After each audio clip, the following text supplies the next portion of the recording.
Ey ulug' Rabbim Allah, mübarek Ramazan aylarida gunohlarimni kechirgaysan. Amin.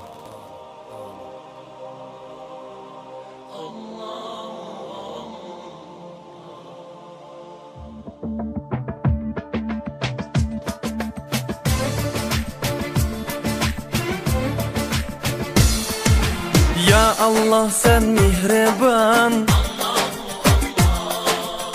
seni deb kuydi bu can. Sana muhtaç bar insan, alemlerinin Rabbi sen, Müslimlerinin panahi. Jürgümnin sultanı, yok Huda senden başka. Allahu Allah, Muhammed Resulullah, Habibullah.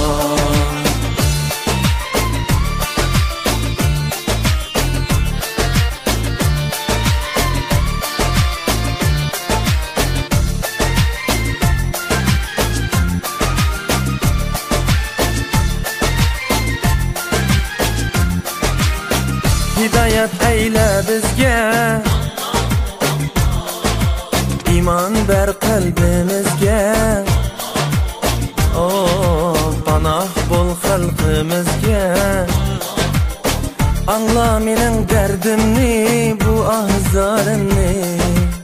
Rahmeyle keçirgin günahlarımni, kabul etkin mihribanım dualarımni. Yok Huda senden başka. Allahu Allah, Muhammed Resulullah, Habibullah.